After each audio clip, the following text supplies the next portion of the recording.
Kasih Mas Ilham untuk sambutannya. Oke, sekarang kita bahas mulai rancangan basis data ya. Untuk nomor satu itu ada entitas dan atribut.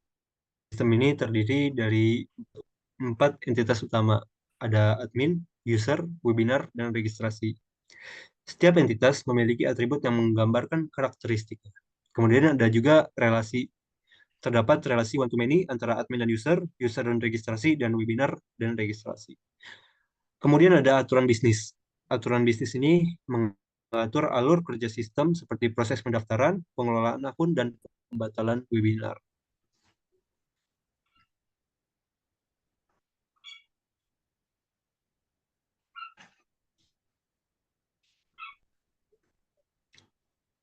Slide. Bill. Nah, kemudian di sini kita akan membahas soal database pendaftaran webinar. Pertama, perancangan basis data. Dimulai dengan sistem tradisional. Sistem tradisional menggambarkan data secara manual atau tanpa adanya hubungan antar entitas, hanya berupa tabel-tabel sederhana. Kemudian ada entitas dan atribut. Di sini ada 4 entitas, yaitu tabel admin, tabel user, tabel webinar, dan tabel registrasi. Untuk tabel admin beratribut admin ID sebagai primary key, kemudian nama, email, password, dan role. Untuk tabel user yang mewakili pengguna umum beratribut user ID sebagai primary key, nama, email, password, tanggal registrasi, dan user ID sebagai foreign key di tabel admin. Kemudian ada tabel webinar yang mewakili suatu webinar yang beratribut webinar ID, tema webinar,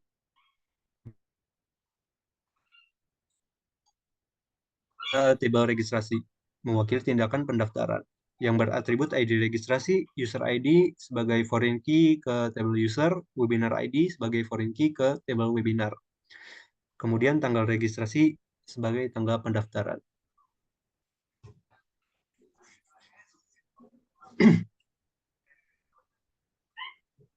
Slide Bill.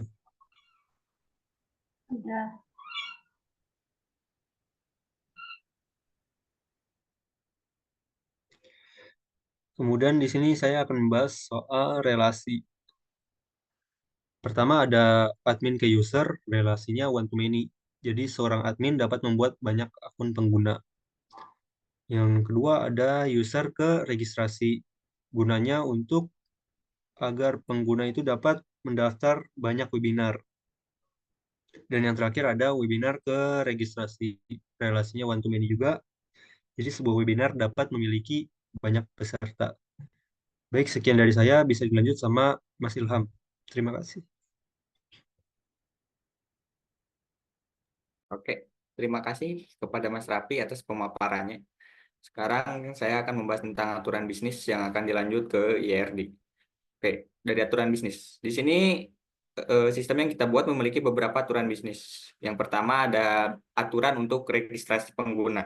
Jadi pengguna yang ingin registrasi atau mendaftarkan akunnya di sistem kami, dia harus mendaftar dengan email dan juga memasukkan kata sandi yang valid untuk mengaksesnya. Ketika eh, si si pengguna ini dia ingin mendaftar webinar, dia hanya bisa mendaftar dia hanya bisa mendaftar untuk webinar yang tersedia. Lalu dia hanya bisa mendaftar sekali untuk satu webinar. Jadi dia nggak bisa dari satu webinar itu dia bisa daftar 2 sampai 3 kali, dia nggak bisa kayak gitu. Tapi dia bisa mendaftar di beberapa webinar. Misal dia mendaftar di webinar A, webinar B, dan webinar C. Terus jika webinarnya berbayar, pembayaran diperlukan untuk menyelesaikan pendaftaran. Dua, ada pembatalan pendaftaran. Jadi ketika dia udah daftar dan dia ingin membatalkannya, ada beberapa aturannya. Yang pertama, ada pembatalan itu diperbolehkan sebelum webinar dimulai. Jadi ketika webinarnya udah dimulai, dia nggak bisa ngebatalin pendaftarannya. Lalu ada kebijakan pengembalian dana berlaku sesuai aturan. Terus ada aturan penyelenggara. Di sini pembuatan webinar penyelenggara membuat webinar dengan detail lengkap seperti ada judul, ada deskripsinya, ada tanggal, ada waktunya, dan juga ada biaya jika diperlukan. Lalu penyelenggara juga bertanggung jawab atas pendaftaran dan detail webinar. Terus ada pengelolaan webinar. Webinar dapat diedit sebelum dimulai. Lalu webinar juga dapat dibatalkan dengan pemberitahuan otomatis dan pengembalian dana jika berlaku. Lalu ada dia juga melihat si penyelenggara juga bisa melihat daftar peserta. Jadi penyelenggaranya dapat melihat siapa saja yang daftar di webinar yang dia selenggarakan. Lalu ada aturan untuk admin. Di sini admin mempunyai aturan untuk mengelola akun. Jadi dia dapat dapat membuat, mengedit, menghapus atau mengubah peran jika diperlukan. Lalu lalu dia juga yang mengelola webinar-webinarnya. Jadi dia bisa menghapus webinar jika webinarnya itu melanggar kebijakan dari sistem kita. Lalu ada juga pengelolaan pendaftaran dan pembayaran. Jadi admin ini yang mengelola dan mengatur pembayaran. Terus dia juga harus melakukan laporan dan analitik. Jadi admin memiliki akses ke laporan ke jumlah seperti laporan jumlah peserta, pendaftaran, rating dan juga pendapatan. Oke, bisa dilanjut.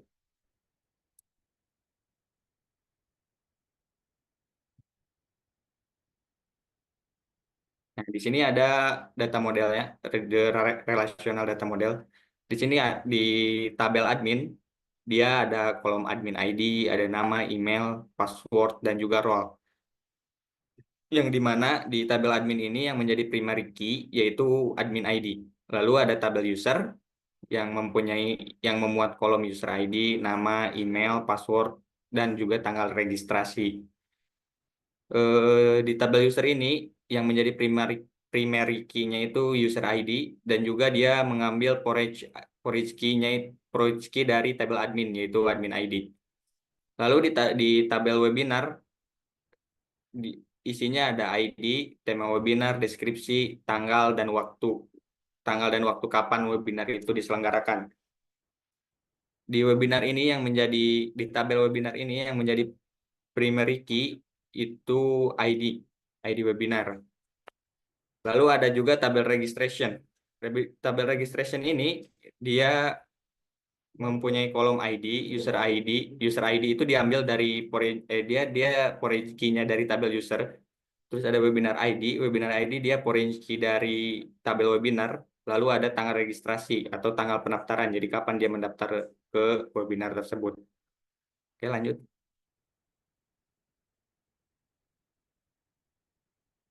Nah, di sini ada konsep IRD-nya. Jadi di sini admin berrelasi dengan user. Jadi satu admin ini bisa mengelola beberapa user. Terus dia juga berrelasi dengan webinar sama webinar ke admin juga one to many, user ke admin juga one to many, registrasi ke admin juga sama. Ya, untuk selanjutnya bisa dijelaskan oleh Nabila. Pada Nabila saya persilakan.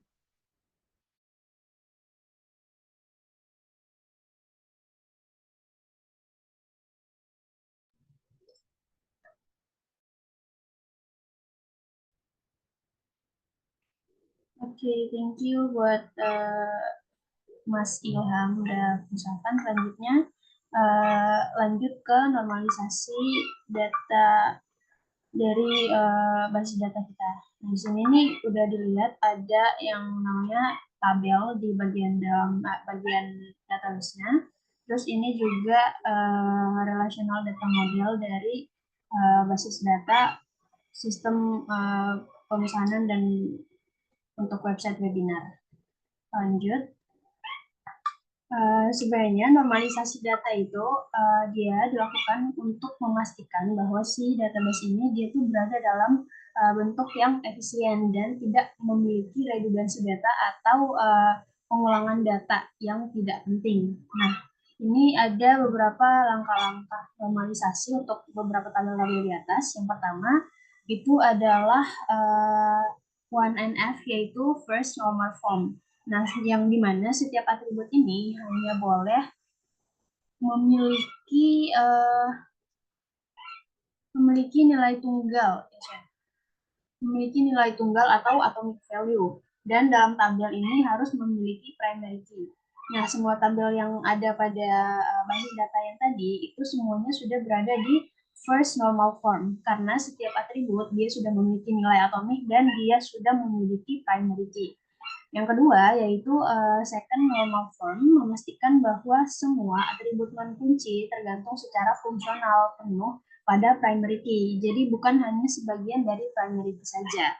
Yang sebagai contohnya, tabel registrasi itu dia sudah memenuhi 2NF karena semua atribut non kunci atau registration date itu dia tergantung pada primary key, yaitu di registration ID. Nah, tabel feedback dia itu sudah memenuhi second normal form karena semua atribut non kunci dia tergantung penuh pada primary key dari dengan ID-nya itu feedback ID gitu. Nah, yang terakhir yaitu menghilangkan 3NF, yaitu menghilangkan dependensi transitif, yaitu atribut non kunci yang tidak boleh tergantung pada atribut non kunci lainnya. Nah, dalam tabel-tabel kita tadi semua tabel itu dia sudah memenuhi 3NF karena tidak ada dependensi transitif di dalamnya. Nah, selanjutnya kita penjelasan terakhir yaitu Afifah untuk lanjut pada 10 studi kasus DML. Boleh untuk Afifah silahkan dilanjut. Terima kasih, Bill.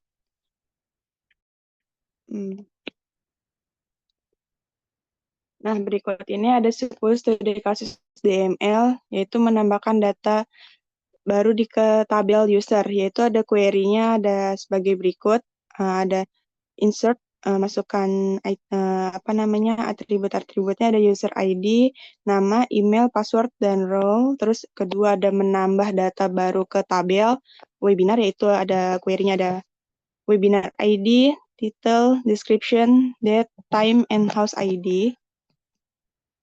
Lanjut, Bill. Terus ini ada menambahkan data baru ke tabel registration, yaitu atributnya ada registration, terusannya registration ID, user ID, webinar ID, dan registration date. Terus menambahkan data baru ke tabel feedback, yaitu atributnya ada feedback ID, user ID, webinar ID, rating, dan comments. Terus yang kelima ada menambah data baru ke tabel payment, yaitu ada payment ID, registration ID, terus ada mount, status, dan payment date. Lanjut. Terus ada keenam, ada memperbaharui nama user, query-nya sebagai berikut. Update user, set nama, contohnya Ilham, where query-nya ada user ID, terus memperbaharui status pembayaran, query-nya ada user payment, statusnya pending, dan where-nya itu ada payment ID. Terus yang ke-8, menghapus data feedback, query-nya ada delete from feedback, where-nya feedback ID. Terus menampilkan data webinar berdasarkan house, ada slides from webinar, where host ID. 10-nya dan sebagai berikut hasilnya. Ada menampilkan barisan-barisan yang sudah kita running tadi. Kesimpulannya,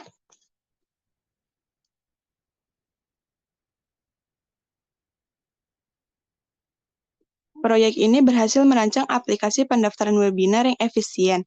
Basis data memenuhi standar normalisasi hingga 3NF. Aplikasi mendukung pengelolaan akun webinar dan pendaftaran dengan fitur yang lengkap. Jadi sebelumnya pembuatan database ini ada latar belakangnya di era globalisasi yang sangat berkembang. Teknologi informasi memegang peranan penting dalam mendukung efisiensi operasional berbagai sektor bisnis, termasuk di industri otomotif. Dealer mobil adalah salah satu faktor utama dalam industri ini, memiliki kebutuhan yang kompleks dengan mengelola berbagai aspek bisnisnya, mulai dari data pelanggan, stok kendaraan, transaksi pembelian, hingga penjualan. Kegiatan operasional ini membutuhkan pengelolaan data yang terorganisir, akurat, dan mudah untuk diakses, mendukung pengambilan keputusan strategis, dan secara tradisional, banyak dealer mobil yang masih mengandalkan sistem pencatatan manual atau aplikasi yang tidak terintegrasi. Metode ini seringkali menyebabkan berbagai permasalahan, seperti duplikasi data, kehilangan informasi penting, hingga kesulitan dalam melacak riwayat transaksi. Masalah-masalah ini dapat berdampak buruk pada kepuasan pelanggan dan menghambat efisiensi operasional dealer itu sendiri. Oleh karena itu, diperlukan sebuah solusi berbasis teknologi yang mampu mengintegrasikan seluruh proses bisnis dalam satu sistem yang terpadu. Aplikasi sistem manajemen basis data dealer mobil ini dirancang untuk menjawab tantangan tersebut. Sistem ini bertujuan memberikan solusi komprehensif dalam mengolah data pelanggan, transaksi penjualan, pembelian kendaraan, hingga pelaporan. Dengan menggunakan sistem ini, dengan menggunakan sistem manajemen basis data yang struktur, dealer dapat memastikan bahwa setiap data yang dimasukkan memiliki integritas yang tinggi dan dapat digunakan untuk berbagai analisis, baik itu dalam pengelolaan stok mobil, perhitungan pajak, hingga evaluasi kinerja penjualan. Fitur utama dari sistem ini mencakup kemampuan untuk mencatat informasi detail pelanggan seperti nama dan alamatnya, serta mencatat setiap transaksi pembelian yang melibatkan data kendaraan, harga, diskon, serta pajak, dan informasi yang kasir yang bertugas. Selain itu, sistem ini dirancang untuk memberikan akses yang mudah dan cepat ke data transaksi, sehingga memungkinkan dealer untuk memonitor ketersediaan stok mobil dan menganalisis tren penjualan dengan lebih baik. Dalam lingkungan bisnis yang semakin kompetitif, kecepatan dan keakuratan dalam mengolah data merupakan keunggulan kompetitif yang signifikan. Oleh karena itu, implementasi sistem manajemen basis data ini tidak hanya menjadi kebutuhan, tetapi juga merupakan investasi strategis yang dapat meningkatkan efisiensi, produktivitas, dan kepuasan pelanggan itu sendiri. Dengan sistem ini, dealer mobil tidak hanya dapat mengoptimalkan operasional sehari-harinya saja, tetapi juga dapat mempersiapkan diri untuk menghadapi perubahan dan tantangan di masa depan dengan lebih baik. Selanjutnya ada Rumusan masalah dalam makalah ini adalah sebagai berikut. Apa contoh sistem tradisional dalam database dealer mobil? Identifikasi ERD database dealer mobil, identifikasi entitas, atribut, relasi, aturan bisnis, model relasional, di dalam tabel, normalisasi data, dan studi kasus DML untuk database dealer mobil. Serta tujuan penulisan makalah ini adalah untuk menjelaskan contoh sistem tradisional dalam database dealer mobil, mengidentifikasi ERD database dealer mobil, mengidentifikasi entitas, atribut, relasi, aturan bisnis, model relasional, ERD dalam tabel, normalisasi data, dan studi kasus DML dalam database dealer mobil. Selanjutnya di bagian pembahasan, di sini ada IRD-nya, yang dimana pemilik itu harus memeriksa setiap transaksi. Di transaksi tersebut ada yang namanya isi data mobil, dan mobil itu customer memilih mobil, dan customer mengisi form pembelian. Selanjutnya, untuk di bagian penjualan, kasir mengisi form penjualan. Setelah form pembelian dan form penjualan telah ada, maka dia akan mencatat ke transaksi. Selanjutnya, setelah transaksi selesai, setelah dicatat di transaksi, pemilik akan memeriksa dan akan mengirimkan mobil tersebut ke customer-nya. Di bagian bawah ada database-nya itu. Di database dealer mobil, entitas dan atribut mobil, entitas customer, ada field nama berisi yang key-nya simple atribut, alamat simple atribut, ID customer, primary key. Kemudian entitas kasir, di nama kasir, memakai simple atribut, ID kasir, primary key. entitas mobil, ada field merek, model, tahunan, memakai sampel, atribut. Harga jual juga memakai sampel atribut, sedangkan ID mobil gunakan primary key. Selanjutnya ada entitas pembelian di tanggal menggunakan sampel atribut, ID pembelian primary key, ID pembeli, origin key, ID mobil, origin key. Ada entitas pemilik, nama pemilik dealer mobil tersebut dan ID pemiliknya. Entitas penjualan, ada tanggal, harga, diskon, PPH, menggunakan simple atribut. Field untuk ID penjualan, gunakan primary key, ID cashier, origin key, dan ID mobil, origin key. Yang terakhir, entitas transaksi, catatan jual, simple atribut, ID transaksi, dan ID pembelian. ID transaksi menggunakan primary key, ID pembelian menggunakan origin key. Kemudian ada relasi database dealer mobil. Terdapat 6 relasi yang one to many. Yang pertama, satu kasir dapat mengisi banyak form penjualan. Satu customer dapat mengisi banyak form pembelian. Banyak pembelian mencatat ke dalam satu transaksi. Banyak penjualan mencatat ke dalam satu transaksi. Satu customer dapat memilih lebih dari satu mobil. Satu transaksi dapat berisi banyak data mobil. Dan ada lagi satu lagi relasi, terdapat satu relasi yang one to one. Satu pemilik memeriksa satu transaksi. Oke, selanjutnya aturan bisnis oleh Mas Chandra.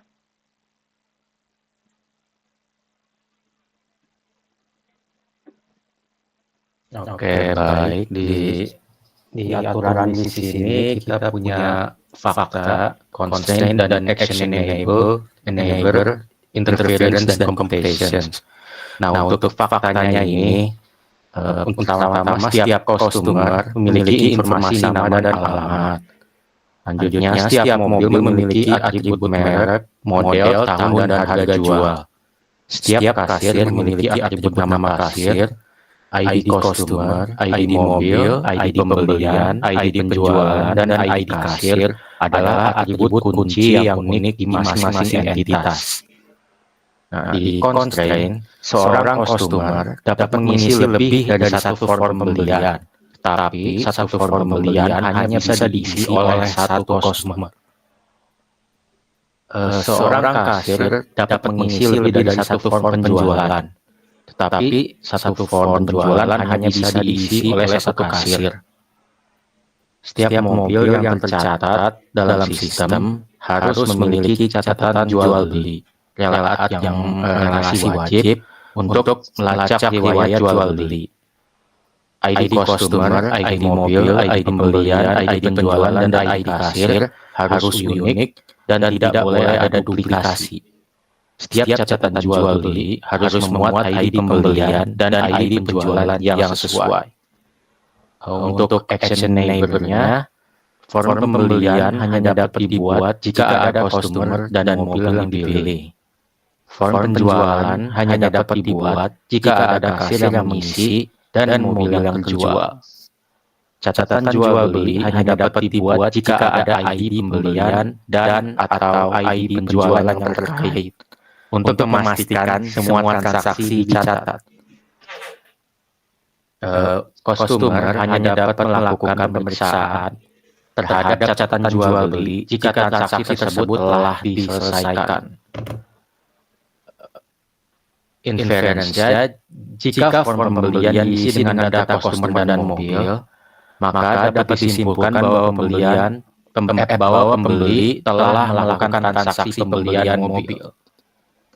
Jika form penjualan diisi oleh kasir dengan data mobil yang dijual, maka dapat disimpulkan bahwa mobil tersebut telah terjual.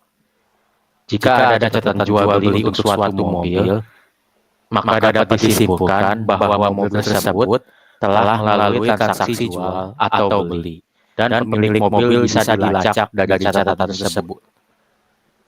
Untuk computation-nya, harga total pada form penjualan dihitung berdasarkan harga jual mobil yang dikurangi diskon jika ada, dan ditambah dengan PPN.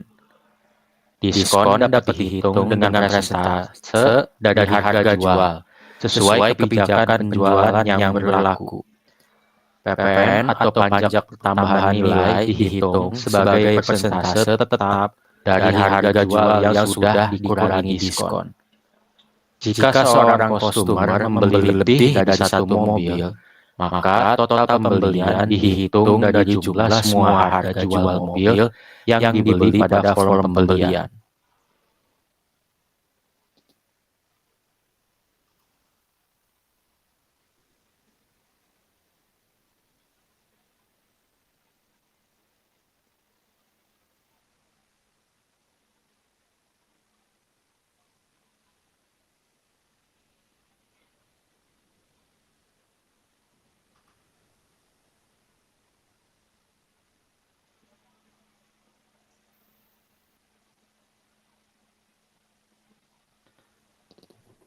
Boleh dilanjut model relasional database dealer mobilnya, Mas? Sampai tabelnya juga ya? Iya, sampai tabel. Setelah itu baru Oke. Jadi berikut ini adalah model relational database dealer mobilnya, di mana ID customer 1 dengan nama John Doe di alamat Jalan Anggrek nomor 10 ini terkait dengan ID pembelian 1 dengan ID customer 1 dan ID mobil 2. Nah, untuk ID kedua Jen Smith Jalan Lati nomor 20 terkait dengan ID pembelian 2 dan seterusnya.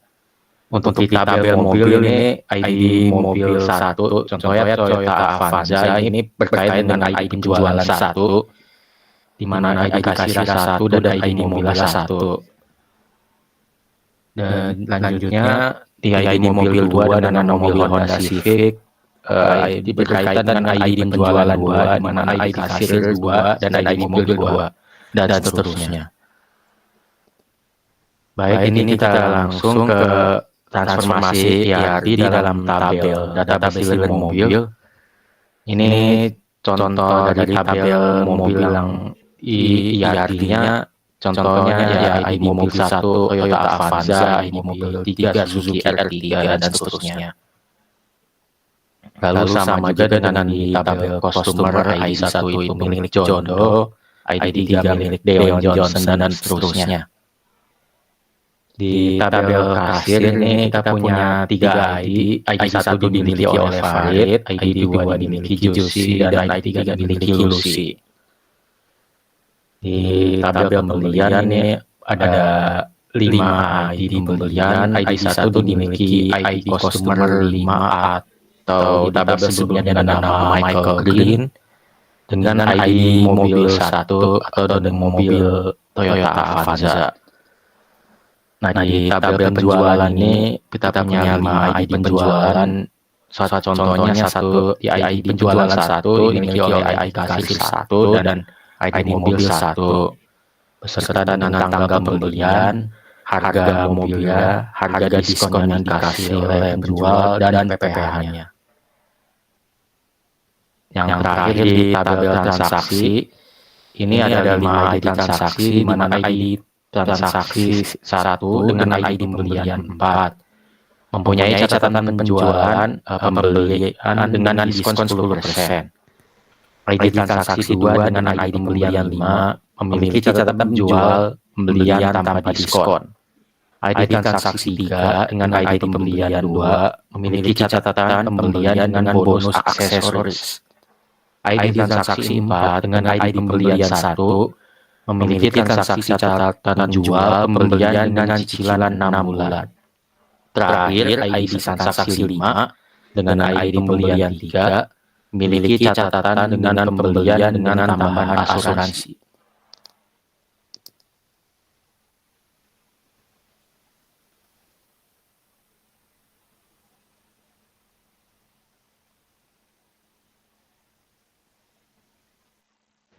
Ya, selanjutnya studi kasus 1 DML bisa dilanjut dengan Aldo.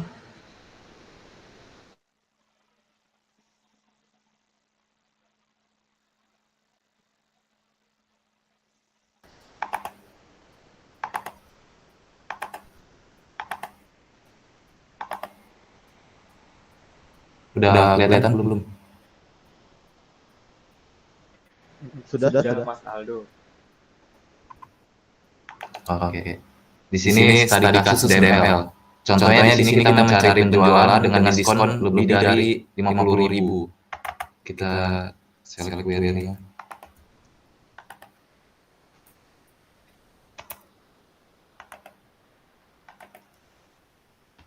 Di sini kita select semua dari table penjualan di diskon 50.000.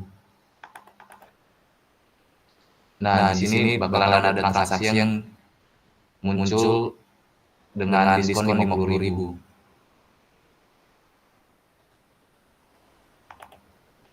Lalu untuk mencari semua penjualan dengan rentang waktu dari 1 November 2024 sampai 3 November 2024 seperti ini.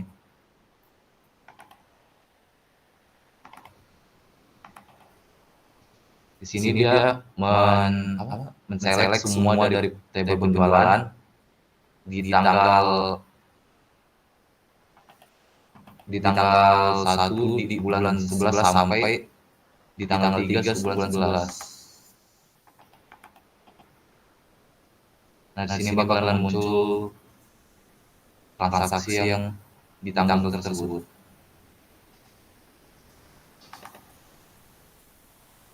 Untuk mencari penjualan yang dilakukan oleh kasir Parit pada tanggal 1 November 2024.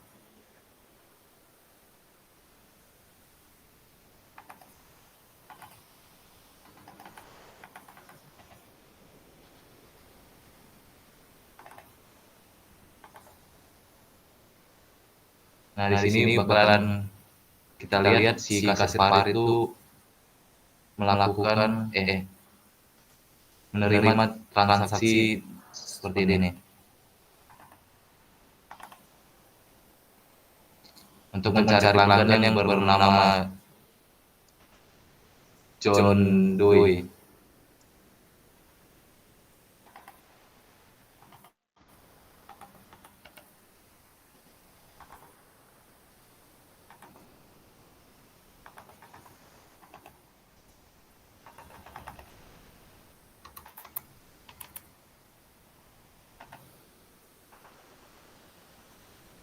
Nah, di sini bakalan terfilter yang transaksi atas nama John Doe. Untuk mencari kasir yang mempunyai ID kasir 2.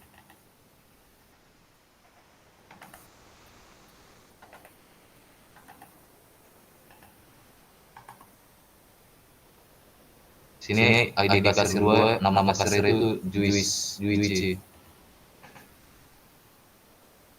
Untuk mencari mobil dengan harga 3 juta, kita lakukan query ini.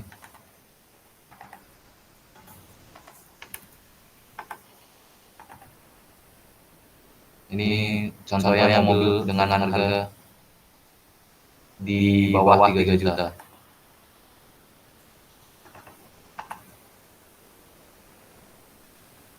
Menampilkan harga maksimum di tabel mobil. Jadi kita melihat harga maksimum di tabel mobil di database. Harga maksimumnya 12 juta. Menampilkan PPH minimum tabel penjualan.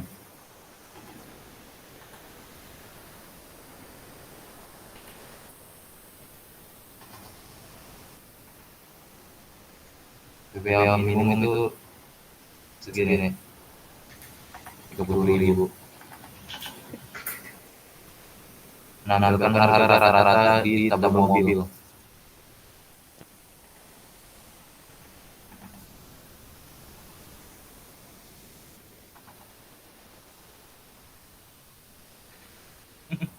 Harga rata-rata segini.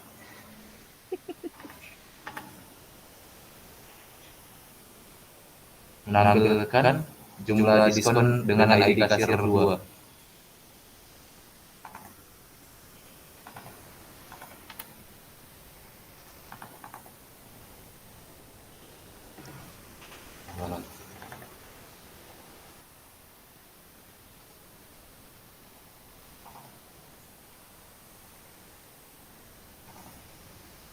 Ya,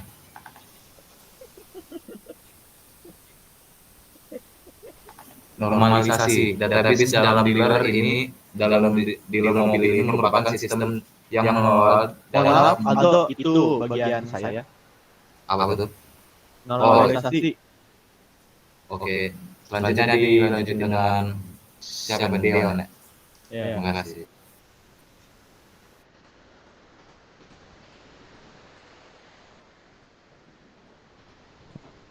Ya. Selanjutnya ada normalisasi. Database dalam dealer mobil ini merupakan sistem yang mengelola data pembelian dan penjualan mobil. Sebelum dilakukan normalisasi, database ini memiliki masalah seperti masalah pada database awal yang berisi pertama, data yang redundansi atau berulang pada informasi mobil dan pembeli. Yang kedua, ketergantungan data yang tidak efisien. Yang ketiga, potensi anomali data saat melakukan update atau delete. Dan yang terakhir, pemborosan ruang penyimpanan.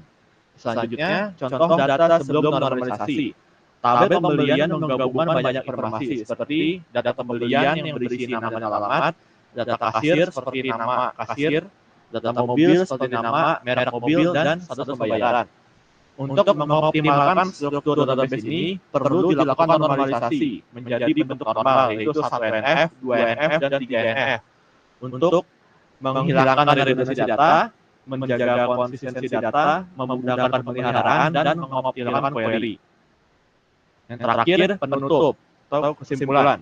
Aplikasi sistem manajemen basis data untuk dealer mobil dirancang untuk mengintegrasikan seluruh aktivitas operasional dalam satu platform yang terstruktur. Dengan adanya sistem ini, satu, dealer dapat menyimpan dan mengakses data secara cepat dan akurat. Kedua, pengelolaan data menjadi lebih efisien, mulai dari pemilihan mobil hingga proses transaksi penjualan. Ketiga, sistem ini membantu dealer dalam menciptakan laporan yang detail dan relevan untuk berbagai kebutuhan analisis. Yang keempat, kesalahan dalam pencatatan manual dapat diminimalkan, sehingga meningkatkan kepercayaan pelanggan dan efektivitas operasional. Secara keseluruhan, aplikasi ini diharapkan mampu meningkatkan kinerja dealer mobil dan memberikan pengalaman terbaik bagi pelanggan. Sekian dari kelompok kami, kurang lebih yang